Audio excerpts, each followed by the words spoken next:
El doctor Luis Solari, ex primer ministro, está aquí con nosotros en el CDNA, está dicho. Buenas noches.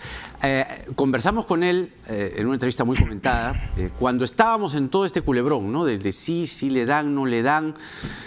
Montevideo recién recibía la primera información, acababan de viajar los congresistas del Frente Amplio y había mucha incertidumbre. Hoy finalmente se ha resuelto el tema.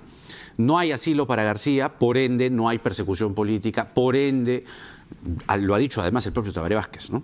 Cada poder del Estado en el Perú funciona de manera armoniosa, de manera democrática, imperfecta. No nos hagamos, acá no somos los suizos, pero hay una democracia. Así las cosas, doctor Solari. Está bueno, gracias por la invitación. No, por favor, siempre es un gusto. ¿Qué habría quebrado la primera posición inicial? Y aquí lo dijimos, ¿no? Usted se lanzó con una línea de tiempo muy interesante, que cuando García llega a la residencia del embajador Barros, sábado, domingo, era 99-1, y conforme iban pasando los días, iba bajando, y en un momento lo agarramos en 60-40, ¿no? Y finalmente se volteó. Se volteó a 60-40. ¿Qué habría sido lo determinante para usted? Bueno, como comentamos ese día, el mismo día que hay el pedido de asilo y que la Sociedad Peruana de Derecho Internacional, que preside el ex canciller Oscar Maurtua, saca un comunicado impecable desde el punto de derecho internacional, este comunicado llega a la velocidad que hoy día son las cosas, al nivel más alto en la Cancillería uruguaya. Y es este comunicado el que se convierte en la columna vertebral del análisis de la Cancillería uruguaya y del proceso de acumulación de información en la misma. Y hay dos temas que muestran que el mundo de hoy no es el mismo del mundo del asilo en la Embajada de Colombia en el 92, totalmente distinto. Hoy día la interdependencia es máxima, ¿no? Uno está un momento haciendo una cosa y eso tiene una repercusión alrededor del mundo sin que uno se dé cuenta. No, es otro mundo, así de sencillo. Otro mundo. ¿A qué me refiero? Que cuando se asila el ex solicitante en la embajada, es cuando Uruguay y Tabaré Vázquez preside el Mercosur y tiene la presidencia. Ellos rotan cada 6 meses, tienen de junio a diciembre. O sea, este mes tiene que Tabaré Vázquez entregar la presidencia a Macri. Le tocaría a Venezuela en orden alfabético, pero Venezuela está suspendido, le toca otra vez a Argentina. ¿Ya? Eso significa que en pleno G20, ¿no es cierto? Y estando próxima a la cumbre, y por eso es que yo hice un tuit a las 11 de la noche del sábado, diciendo, se acabó el G20, en cualquier momento viene esta noticia. O sea, es probable, no es probable, hay información privilegiada de que Uruguay toma la decisión en el curso del G20 y finalmente cuando termine el G20, ahí es donde ya comienza a armarse el tema. Porque no es que hoy día a las 6 de la mañana se han reunido y vamos a hacer... No. Esta conferencia de prensa está programada desde el viernes. No, ha dicho que ha leído, digamos, documentación. Pero la conferencia que de prensa, tiene 1000 páginas. La conferencia de prensa de Tabaré Vázquez no la han hecho hoy día en la mañana. No. Eso fue 10 de la mañana del Perú, le avisan, pero 10 de la mañana de Uruguay. Eso significa 8 de la mañana hora peruana. Y le avisan como a las 7:20 al canciller nuestro que se va a rechazar la solicitud de asilo. Entonces, significa que ahí hay y no es un error de cálculo, que los reflejos, que ya no es el mismo. No. ¿Sí, no? Aquí hay un problema de tipo internacional. No podía de ninguna manera aparecer Tabaré Vázquez a entregar la presidencia en Macri habiendo aceptado el asilo en primer lugar, y en segundo lugar tampoco no podía llegar a un G20. Uruguay no es miembro, pero está ahí cerquita, le va a entregar a Argentina. O sea, cruzar solamente el Río de la Plata. O sea, ¿de qué estamos hablando? Entonces, en este caso, yo creo que el tema internacional definitivamente ha pesado por lo menos la mitad del tema. Y lo segundo, que es lo que ellos han hecho, el análisis jurídico. Entonces, yo creo que el embajador de Uruguay ha recibido esta noticia entre el sábado a las 12 del día y el día domingo. Ahora, ¿en qué momento habrá él recibido la instrucción de comunicárselo al solicitante que estaba en su casa? Ajá. Y eso es un tema que probablemente jamás vamos a saber, ¿no? Porque además cuando se escucha la primera declaración de Tabaré Vázquez y el gobierno uruguayo, ¿no? Dice, en el Perú hay democracia, hemos leído un expediente de 1000 páginas, con mucho gusto, como diciendo, me he tenido que soplar esto, y en tercer lugar, por favor, que el solicitante se retire por sus propios medios de la embajada, de la residencia del embajador Barros. Ahora, mi pregunta es, si bien es cierto,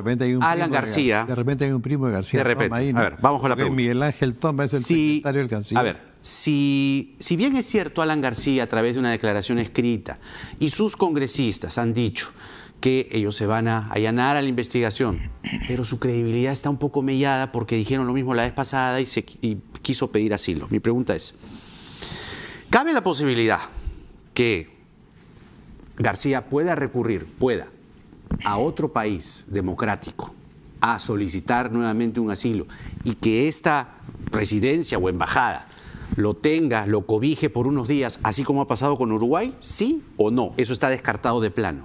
No más de 2 países en América Latina. Solamente que una cosa era que él tramitara esos 2 países antes del G20 y otra cosa es que lo tramite otra vez ya estando en su domicilio y no en otra embajada. Entonces, esto va a tener, como usted dice, esta afirmación de que yo me voy a allanar, etcétera, digamos que es una afirmación formalmente hablando en términos analíticos de muy baja credibilidad. ¿Okay? Entonces, un camino es trabajar un reasilo. Si bien es cierto, hay 2 países que potencialmente podrían. ¿Cuáles? También, no, pues eso no se puede decir, por una serie de condiciones internas. Hay una altísima probabilidad que eso también pudiera ser negado. Entonces, ya no hay asilo. Claro, o sea, ¿usted tiene información o es que cree que No, uno conoce cómo se mueve cada país en el ámbito y habría que hacer un análisis más fino sobre el momento político interno, las relaciones de ese país. Digamos que hay... No, se lo pregunto porque, o se lo comento, porque la semana pasada Vivas, el periodista Fernando Vivas, que anda muy documentado, tiene muy buenas fuentes, sí, pero que no hizo una crónica y dijo que podía ser Costa Rica o que podía ser Chile, que ya García se olía eso. Mire, si fuese cierto, en algún momento la Embajada de Costa Rica lo confirmará, pero en ese momento lo desmintió. Entonces, mientras no lo confirme, la parte mencionada sigue siendo una hipótesis por mejor informante que tenga uno. Entonces, si es de baja credibilidad, si hay la posibilidad de volver a tramitar, pero con una altísima posibilidad de volver a rechazar, porque todos los países, el tema de Uruguay es como que un sentador de cátedra en algunas materias de jurisprudencia internacional, sienta precedentes. Eso es, ¿no? 2. De ahí, bueno, de repente tiene una crisis de salud y tiene que ir a una clínica. Es la tercera posibilidad, ¿no es cierto? Que existe siempre. Hay una, claro, pues hay una cuarta posibilidad, obviamente, que es que pase algo pues inusitado o que llegan los famosos 6, se va a firmar el convenio entre Brasil y la Fiscalía Brasil y la Fiscalía Peruana. Y un punto clave del convenio, es que Brasil va a entregar, por fin, completa, toda la información encriptada de los servidores suizos. A mí el resto no me interesa. A mí me interesa la información encriptada de los servidores suizos. Bueno, ok. ¿Qué pasa entonces si ahí no hay nada? No hay nada, pues. Está como el Oreja Flores y el Reclam. Nada, no hay nada, pues. Entonces se le abre un campo. Se abre un campo para el ex solicitante. Pero ese campo siempre tiene un cabo suelto. ¿Cuál? El cabo suelto siempre es que mientras más información va apareciendo, van personas que va un abogado X, le dice, señor fiscal Chincha, y yo vengo representando a fulano de tal, que me he enterado que ustedes lo tienen en este documento, y vengo a plantear que quiere ser colaborador eficaz. Entonces, mientras más información aparece, más colaboradores eficaces van a aparecer y más testigos protegidos van a aparecer. Entonces, ese es el cabo suelto, ¿no es cierto? O sea, si no hay nada, si no hay nada que temer, la pregunta es por qué el solicitante recurrió al preasilo, ¿no es cierto?, que es la acogida en la embajada. O sea, entonces, por esa razón es que el haber ido a este trámite de asilo, que en el momento que pasó una semana ya no revestía el carácter de urgencia, por tanto se iba desvistiendo como posible asilo, esto los jueces, como han dicho todos los penalistas hoy día en todos los canales, en todas las radios, esto es un elemento a considerar por los jueces para considerar la posibilidad de otra clase de arraigo más fuerte. Entonces, por eso, siempre que haya una posibilidad que se pueda abrir dentro de estas tres, hay, por supuesto, un cabo suelto. El único sitio donde no hay cabo suelto es una cuarta posibilidad que no la puedo mencionar ni en público ni quizá solo en secreto de confesión. Nos deja con los lo dejo así. Hechos. Bueno, si sucede esa posibilidad, vendré y le diré, esa era la cuarta posibilidad. Perfecto. Entonces, le ponemos puntos suspensivos a la entrevista. Le agradezco mucho, al contrario, doctor Solari. Siempre es un gusto conversar con usted. Y así como el año pasado las noticias del año fue la clasificación de Perú, este año la noticia del año es la negación del asilo por Uruguay. Además, por fechas similares, ¿no? Por Uruguay. A un expresidente de la República. Eso es una notición que da la vuelta al además, mundo, ¿no? sienta, como se dice, precedencia internacional, uno.